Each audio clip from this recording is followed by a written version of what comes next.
Memorial Day weekend, and I am getting ready to put some Vitalize seed Nitro Boost into this field. A little background on what I've done to prepare for this.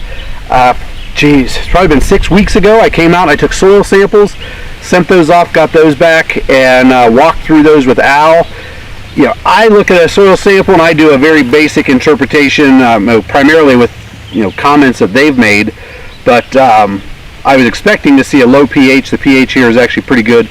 We went through all the details, and the net of it was Al felt like this field was in pretty good shape. He said possibly add some calcium to it, but other than that, liquid calcium to it, other than that, this seemed pretty good, which was surprising to us. For those of you who aren't aware, we are planting on a reclaimed strip mine. It was stripped in the 70s, so all the dirt here was taken off. They stripped the coal out, and then they put the dirt back. But when they put it back, we only got about 6 inches, 12 inches. It really varies from spot to spot how much soil we have before you hit essentially rock. And when I say rock, it is hard packed gray rock. It's not rocky soil, it's rock. So we were real happy to see how our samples came back. This particular field is way on the back of the 80-acre section, and it's a great spot. I really like this spot for hunting. As you can see, we got pines, we got autumn olive around me. It's just a little pocket, and I set up a camera here because we had mowed a road back through here, and I wanted to see what was using the road. And I was started seeing coyotes, turkeys, everything was using it. And then I started getting deer. They would come down through the woods or through the road, and there's a natural licking branch.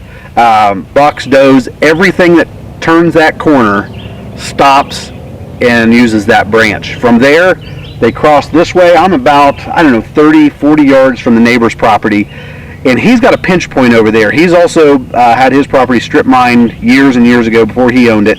But there's a pinch point down there where the deer can cross a narrow spot between a couple ponds. So while I'm not at the pinch point, they will pinch and come through from our place to their place.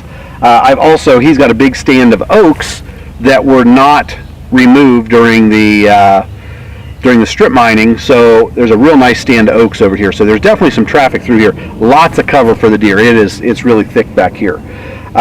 He used to, before we owned this property, he had this, I want to say in clover, but we bought it in 2017, so it was probably 2015, 2016 when he was planting this in clover. We haven't had anything in here. So I've decided I want to put down some Vitalize seed, and then I'm really looking forward to putting a plot in here this fall. So in preparation, I mentioned soil test. I also came in and I was going to say I mowed, but I did not mow this field. I decided I would just spray it. So on Saturday, I hit the whole thing with glyphosate. So I expect all of this stuff to die back in the next couple weeks, but it gives me a good base to put my seed down into. The ground it's really not thick. It's not a thick grassy area. So I feel good about the seed making it down to the soil, and we're going to have a good layer of thatch on top of everything. I've also planted a couple crabapple trees in here from Morse. So those were something that I had ordered this year. I wanted to do more crab apples, so we've got a couple of those.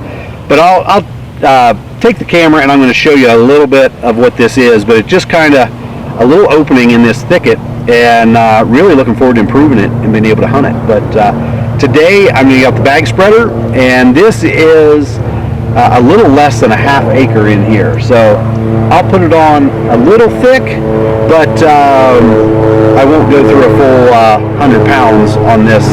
Just the area's not quite big enough to support that. Got a couple military planes flying over that got my attention. So anyway, that's my plan today. Is we're going to bag up some of the seed into a bag seeder, and I'm going to get this place seeded, and hopefully it takes off. So we'll get going, and I'll talk to you a little bit as I'm doing it. Alright, one thing I really like about this mix, when you look at it, all the variety in it. I meant to grab the seed tag to share, so I'll go ahead and I'll post it here. Love the seed mix. I want to make sure we're creating healthy soil and we're doing the right things here on the Habitat Oasis project. But honestly, I really don't want to spend the time figuring out the science and understanding all the science. And I'm really thankful that Al, the founder of the company, is so into that. So I trust Al because, you know, I've heard him talk. I know the amount of research he did and what he's put into this. I know he's had success with this on his property. So that makes me feel good about buying it, because I'm not going to put that time in, and I know someone else has, and it's someone that I trust. So I'm really excited about it. When you see what's in this mix, it's a great mix. Other thing, as I was walking around doing this, I don't know how you do your seed, but I really like using a bag seeder. I use this, what is it, Earthway. I had a cheapo from one of the farm supply stores. I hated it. It was pot metal and the gears ended up breaking. I just haven't had good luck with others. I really like this. But one of the things I like about bag seeding is I see every foot of my food plot. It gives me the chance to walk through, see what's growing, and while I can't identify everything I see, there are things I can identify. I can see some good things, I can see some bad things, and it's just a great opportunity to walk the property and see every foot. So one of the things I like. So I'm going to get back to seeding, and when I'm done, I'll do one final check-in before I head to the next field.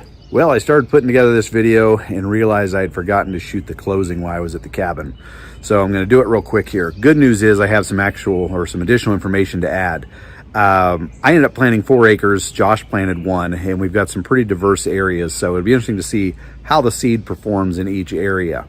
The day after I planted, I went back. The first field that I mowed that I was actually showing in this video, I decided I'd go ahead and hit it with the brush hog. I wanted to knock down some of the taller weeds and just create a little bit of a thatch layer over my seed. So hopefully that helps lock in some of the moisture.